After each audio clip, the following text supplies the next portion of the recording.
Esse daqui vai ser um vídeo relativamente rápido, porque muitos me perguntam como que eu vou saber se um carboidrato ele é redutor ou se esse carboidrato ele é não redutor. Como é que eu sei identificar isso em uma molécula? Vamos pegar aqui uma molécula de glicose, né? A glicose ela tem 6 carbonos. Então eu vou desenhar aqui a glicose, 4, 5, 6 carbonos, CH2OH. A glicose ela é uma aldose, ela é um aldeído, né? E aí aqui no carbono 2 eu tenho a hidroxila para o lado direito, no carbono 3 a hidroxila está para o lado esquerdo, no carbono 4 a hidroxila está para o lado direito, no carbono 5 a hidroxila também está para o lado direito. Então, sendo um aldeído, né, sendo uma aldose, né, função aldeído, o aldeído ele pode sofrer uma oxidação a um ácido carboxílico, e aí você formaria aqui um ácido glucurônico, né? Então, em vez de ser C-O, H seria C-O-OH. Sendo a função aldeído uma função que pode sofrer oxidação, o aldeído ele é, por si só, um agente redutor. Certo? Então, todo aldeído ele é um agente redutor. Ele pode causar redução e sofrer oxidação. Agora, como que isso se aplica aos carboidratos? Se os carboidratos, parte deles são aldeídos, são aldoses, eles podem atuar como agentes redutores. Então, se você pensa no carboidrato linear, assim, né, na estrutura linear dele, todos que têm a função aldeído são agentes redutores. O problema está quando a gente fala do carboidrato na forma cíclica, né? Então, se a gente desenha aqui uma molécula de glicose na forma cíclica, vou aqui desenhar uma alfa-glicose. Alfa-glicose, aqui é o carbono. Vou identificar os carbonos para ficar mais fácil para vocês. Carbono 1, carbono 2, carbono 3, carbono 4, carbono 5, carbono 6. E aqui também, ó, carbono 1, 2, 3, 4, 5, 6. Então, o que aconteceu foi que essa função aldeído, ela reagiu com essa função álcool aqui. E aí você formou esta molécula de glicose cíclica. Como no carbono 1 ele antes não era quiral, e agora ele se tornou quiral, porque ele tem 4 ligantes distintos, se essa hidroxila ela se fecha aí, se esse anel ele se fecha e a hidroxila fica para baixo, a gente fala que ela é uma alfa-D-glicose. D-glicose porque esse anel ele foi formado a partir de uma glicose do tipo D. Lembrando que eu sei que o carboidrato é D, considerando a hidroxila do carbono quiral mais distante da função orgânica, da função aldeído. Então, se essa daqui é alfa-D-glicose, onde que ocorreu o fechamento dessa cadeia? Vocês concordam que é entre o carbono 1 e o carbono 5? Então, se esse daqui é o carbono 5, aqui você tem esse oxigênio, né, que está aqui. E aqui você tem o carbono 1. Se eu quero fazer com que isso volte a ser aberto, é este carbono que tem que estar disponível. Ele não pode ter nada ligado a ele além desta hidroxila. Essa hidroxila ela tem que ser capaz de deixar de existir e voltar a formar uma função aldeído no carbono 1, e essa hidroxila se forma aqui novamente no carbono 5. Então, lembrem sempre, a extremidade redutora de um carboidrato, quando a gente fala dele na forma cíclica, é sempre a extremidade do carbono anomérico. Carbono anomérico. E esse carbono anomérico, ele sempre está ligado a 2 oxigênios. Então, se eu quero identificar um carbono anomérico de uma molécula de carboidrato na forma cíclica, é só encontrar qual carbono está ligado a 2 átomos de oxigênio simultaneamente. Então, vamos ver um outro exemplo aqui. Vou colocar aqui a molécula de galactose. a galactose na forma cíclica. Então você tem aqui o anel, aqui eu vou pôr uma hidroxila, aqui outra hidroxila, outra hidroxila, outra hidroxila e outra hidroxila. Então essa daqui é a D-galactose. Essa D-galactose, ela é alfa ou ela é beta? Bom, se eu quero saber se ela é alfa ou se ela é beta, eu tenho que encontrar o carbono anomérico. Onde que está o carbono anomérico? Qual carbono está ligado a 2 oxigênios? Esse daqui está ligado a um carbono, a um hidrogênio, que está aqui embaixo, é hidrogênio. E reparem, um oxigênio aqui e outro oxigênio aqui. Então, este daqui é o carbono anomérico. Lembra que a galactose, ele é um carboidrato com a função aldeído, né? Se a gente desenha ela linear, a galactose tem essa estrutura aqui, ó. A diferença da galactose para a glicose é a posição dessa hidroxila. Na glicose, ela tem aquela hidroxila no carbono 4 para a direita. Se eu pego a galactose, ela tem a hidroxila no carbono 4 para a esquerda. É a única diferença da galactose para a glicose. Então, voltando aqui, a função aldeído, como ela fica na extremidade, esse carbono já é o número 1. E aí, quando você cicla essa função e forma essa estrutura cíclica de pirano, você forma a galactose cíclica e o carbono anomérico acaba sendo também o número 1. Tá? Então, identifiquei o carbono anomérico. Se a hidroxila do carbono anomérico estiver para cima, ela é uma beta-D-galactose. Se ela estivesse para baixo, seria uma alfa-D-galactose. Então, essa daqui é a extremidade redutora. Outro exemplo, a frutose é um pouquinho mais complicada porque ela tem a estrutura de furano. E se a gente lembrar a estrutura da frutose, ela não é uma aldose. A frutose, ela é uma cetona, então ela é uma cetose. Aí você tem aqui hidrogênio, hidroxila, hidroxila, hidrogênio, hidrogênio, hidroxila, CH2OH.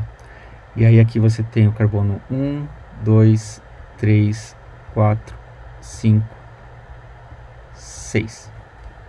E aí o que acontece é que esta cetona vai reagir com este carbono 2 com carbono 5, e isso daqui vai resultar nesta estrutura aqui, ó. Essa daqui é alfa ou beta frutose? Beta D frutose, porque o carbono quiral mais distante da função cetona é o carbono 5, e a hidroxila do carbono 5 ela está para a direita. Então é uma D-frutose, mas ela é uma D-frutose do tipo alfa ou beta. Vamos encontrar o carbono anomérico. Onde ele está? Está aqui, ó. O carbono anomérico, ele está aqui. Este é o carbono anomérico, porque é este carbono que está fazendo ligação com 2 oxigênios. Você pode tentar verificar todos os outros carbonos. Todos os outros estão fazendo ligação com, no máximo, 1 oxigênio. Então essa daqui eu já encontrei a extremidade. Redutora. Agora, a gente tem que ter cautela nesse momento, porque se você lembrar da frutose da forma linear, a função cetona ela é o carbono 2. E é o carbono 2 que reage com a hidroxila formando essa forma cíclica. E era o carbono 2 que antes não era quiral e passou a ser quiral. Então, se essa hidroxila do carbono 2 estiver para baixo, é uma alfa-D-frutose. E é muito fácil confundir esta hidroxila com esta hidroxila. Não é esta hidroxila que você tem que olhar, porque esta hidroxila é esta hidroxila aqui, ó, do carbono 1. Tá? Então esse é o carbono 1 e esse é o carbono 2. E é o carbono 2 que se torna anomérico na frutose. Tudo bem? Então prestem muita atenção Não confundam jamais a hidroxila do carbono 1, se esse carbono 1 estiver para cima, aí logo a hidroxila também vai estar, e então é uma beta-defrutose. Não, é uma alfa-defrutose, porque a hidroxila ligada ao carbono 2, ela está para baixo. Então agora vamos ver os disacarídeos e ver se esses carboidratos eles são redutores ou não redutores. O primeiro disacarídeo que a gente fala aqui é a maltose. Vamos colocar aqui a maltose. A maltose, ela tem uma ligação glicosídica entre duas glicoses. Uma glicose alfa, que vai ter a ligação entre o carbono 1 dessa glicose alfa e o carbono 4 de outra glicose. Essa é a maltose. Então, se a gente desenhar essa ligação glicosídica, como é que ficaria? Eu tenho aqui uma glicose alfa, então a hidroxila ela vai ficar para baixo.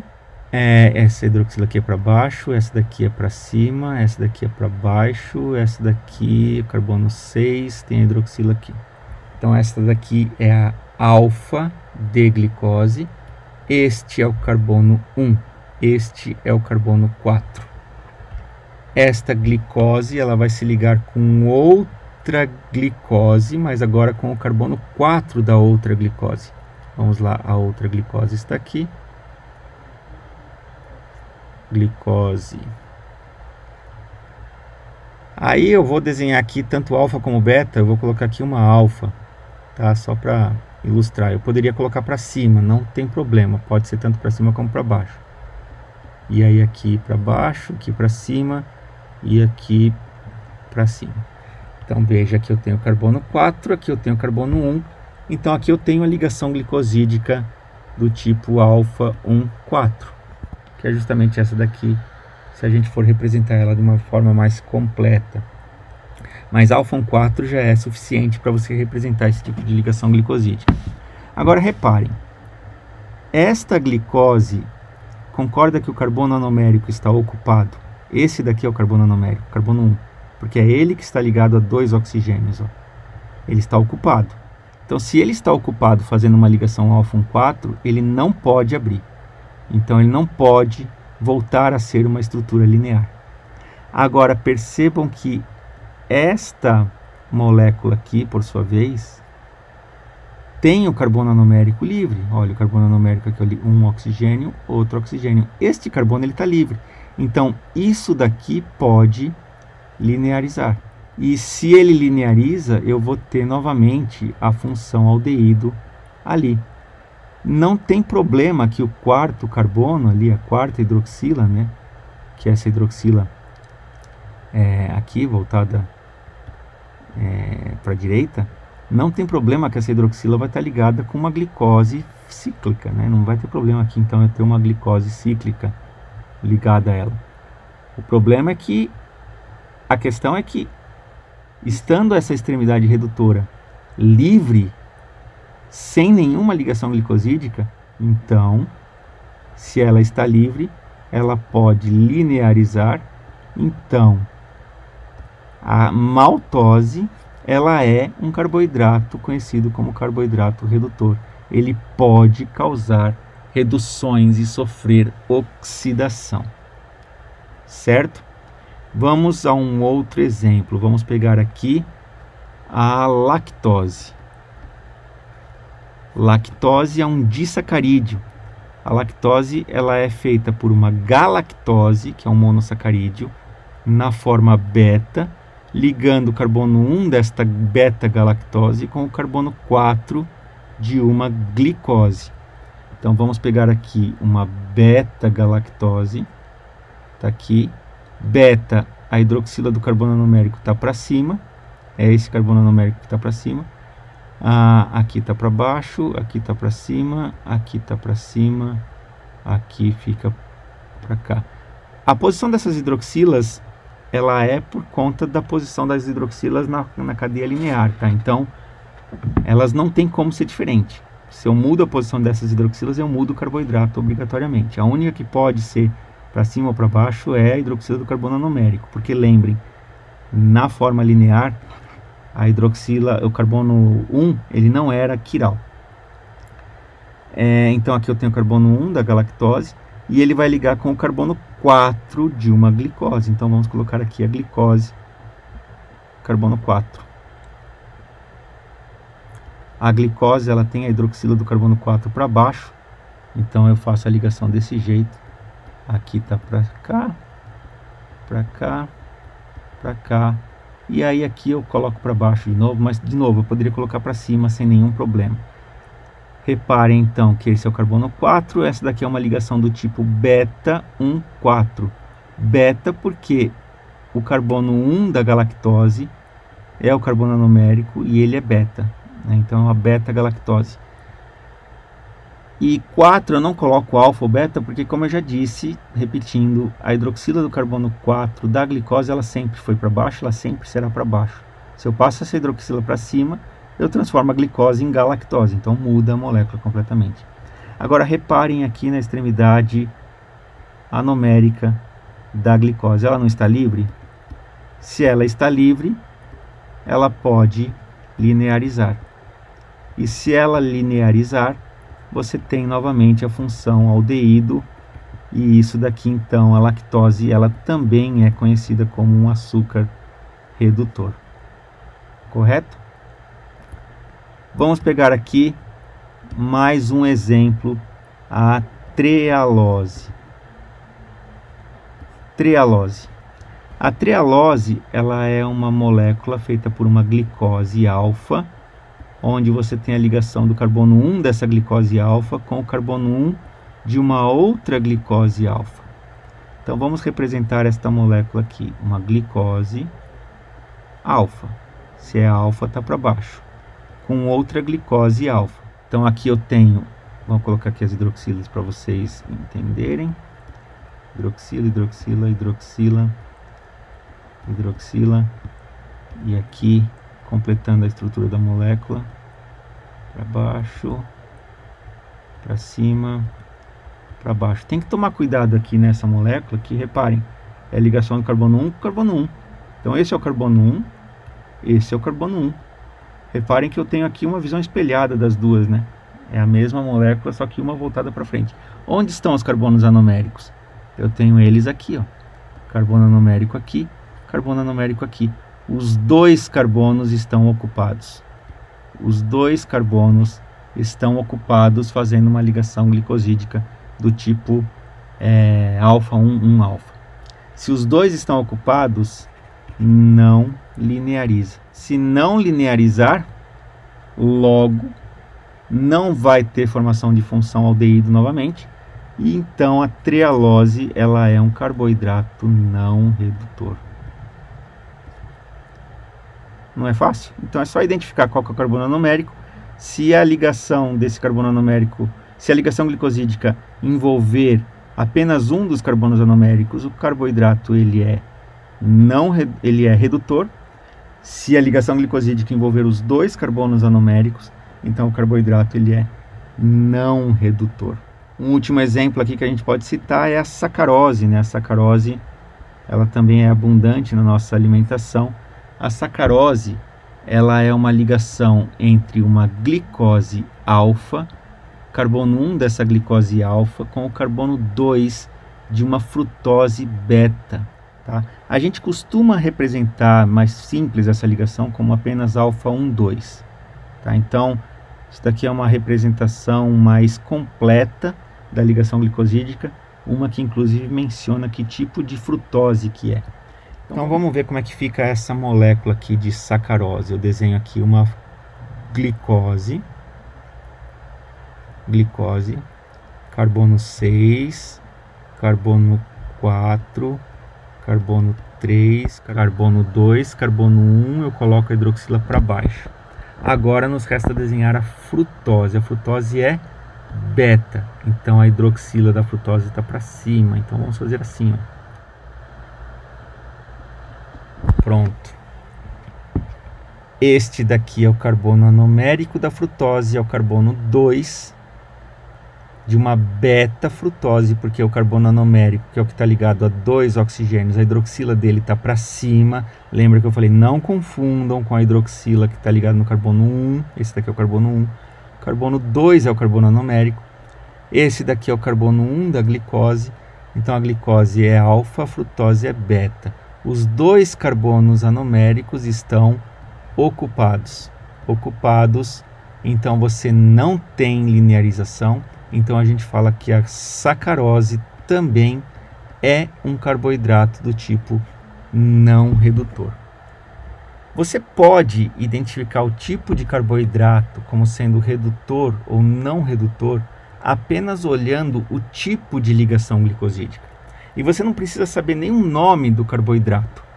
Porque vejamos, você sabe que a glicose, a galactose,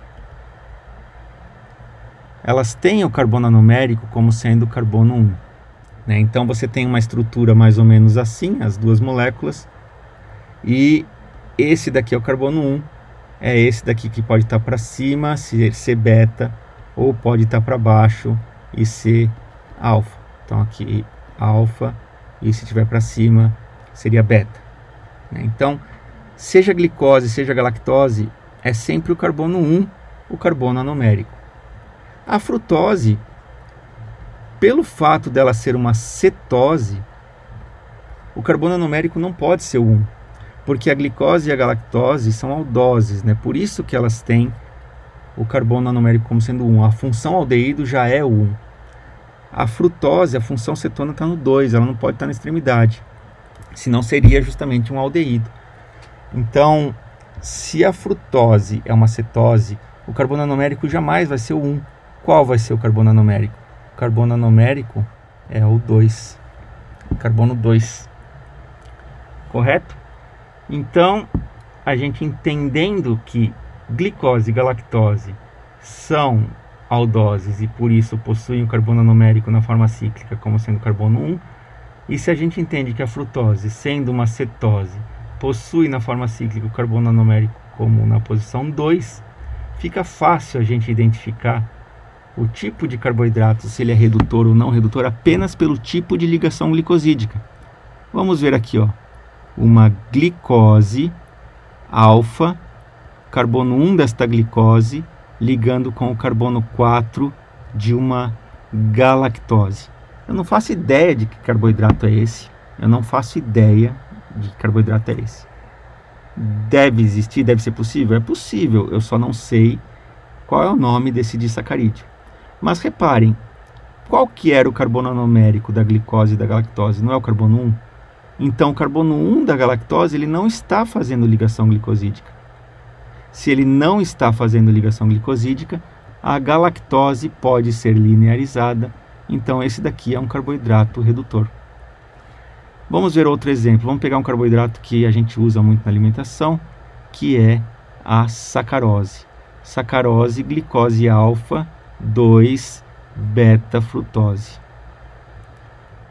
O carbono 1 da glicose não é o anomérico, e o carbono 2 da frutose não é o anomérico, então os dois anoméricos estão ocupados. Se os dois anoméricos estão ocupados, esta é uma molécula não redutora.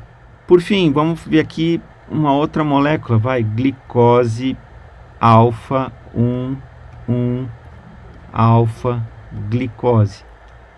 Glicoses, carbono anomérico é o 1. São duas aldoses. Os dois carbonos anoméricos estão participando da ligação glicosídica, logo esta molécula é não redutora. Não redutora. Isso daqui é a trialose, tá? A trialose. A gente pode rapidamente aqui, só para não perder o fio da meada, entender por que o glicogênio você vai ter várias extremidades não redutoras livres, né? Porque todas as extremidades do glicogênio livres são as extremidades do carbono 4, né? Então você tem aí as ramificações da molécula de glicogênio, mas todas essas ramificações fazem ligação do tipo glicose alfa 1, 6 de outra glicose,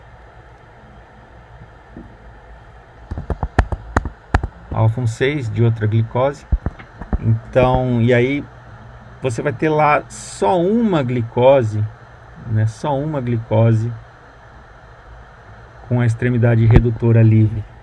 Livre entre aspas, porque aqui você tem sempre uma proteína, né? Que é a glicogenina. A glicogenina ela fica presa aqui nesta molécula. Glicogenina, que é a proteína que inicia a síntese de glicogênio. Então você não vai ter nenhuma extremidade livre de glicogênio, extremidade redutora livre do glicogênio. Por quê? Se eu tivesse extremidade de glicogênio redutora livre, eu poderia oxidar, né? Ele seria oxidado, porque isso daqui linearizaria. Você teria a função aldeído, ele sofreria oxidação para ácido carboxílico. E não é o que a gente quer ver. E como todas as extremidades aqui que sofrem ataque para liberar essas moléculas de glicose, elas são não redutoras, então eu não tenho essa preocupação. A única que teria preocupação, que é essa daqui, ela fica presa permanentemente à glicogenina, então ela não vai sofrer oxidação, então ela está segura também. Então tem um porquê da razão pela qual o glicogênio ele possui inúmeras extremidades não redutoras e apenas uma extremidade redutora, e ainda assim essa extremidade redutora está presa a uma glicogenina. Tudo bem? Então era isso que eu tinha para falar para vocês. Espero que vocês tenham gostado. Como sempre eu termino falando, sejam felizes, e qualquer dúvida que vocês tiverem é só falar comigo, beleza? Um grande abraço.